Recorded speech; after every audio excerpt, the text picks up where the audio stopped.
Press club वाकया police एहलकार अमारत से लाइल्म, इससे ज्यादा तहम्मुल का मुजाहिरा नहीं हो सकता। वजीर ममलिकत बराए दाखिला तलाल चौधरी ने बड़ा ऐलान कर दिया। वजीर ममलिकत बराए दाखिला तलाल चौधरी ने निजी टीवी के प्रोग्राम में गुफ्तगू करते हुए कहा कि प्रेस क्लब वाकये का इजहार राय पर पाबंदी से कोई ताल्लुक नहीं, इजहार राय की आजादी पर हम बिल्कुल वाज़ेह हैं। पुलिस एहलकार अमारत का अंदाजा किए बगैर मुजाहिरीन के पीछे चले गए। तलाल चौधरी ने कहा कि चंद मिनटों के दौरान वजीर दाखिला ने नोटिस लिया और मैं प्रेस क्लब पहुंचा। ताकत का इस्तेमाल न करने की वजह से ही हमारे सिपाही शहीद हुए हैं। सिपाहियों को शहीद करके रियासत को इश्तियाल दिलाने की कोशिश की गई है। वजीर ममलिकत बराए दाखिला तलाल चौधरी ने मजीद कहा कि तशद्दुद के बावजूद वजीर आजम ने बैनुल जमाती वफ्द मुज़ाकरात के लिए भेजा है। मसले के हल के लिए मजीद किसी पैकेज का ऐलान करना पड़ा तो वजीर आजम करेंगे। एक्शन कमेटी वाले धौंस का मुजाहिरा करते हैं, गले पर अंगूठा रख रहे। अब हुकूमत की कमेटी के साथ मुज़ाकरात करने में क्या रुकावट है? तलाल चौधरी का कहना था कि इससे ज्यादा तहम्मुल का मुजाहिरा नहीं हो सकता जितना हुकूमत ने किया है।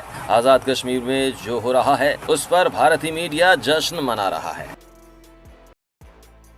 प्रेस क्लब वाकया पुलिस एहलकार अमारत से लाइल्म, इससे ज्यादा तहम्मुल का मुजाहिरा नहीं हो सकता। वजीर ममलिकत बराए दाखिला तलाल चौधरी ने बड़ा ऐलान कर दिया। वजीर ममलिकत बराए दाखिला तलाल चौधरी ने निजी टीवी के प्रोग्राम में गुफ्तगू करते हुए कहा कि प्रेस क्लब वाकये का इजहार राय पर पाबंदी से कोई ताल्लुक नहीं, इजहार राय की आजादी पर हम बिल्कुल वाज़ेह हैं। पुलिस एहलकार अमारत का अंदाजा किए बगैर मुजाहिरीन के पीछे चले गए। तलाल चौधरी ने कहा कि चंद मिनटों के दौरान वजीर दाखिला ने नोटिस लिया और मैं प्रेस क्लब पहुंचा। ताकत का इस्तेमाल न करने की वजह से ही हमारे सिपाही शहीद हुए हैं। सिपाही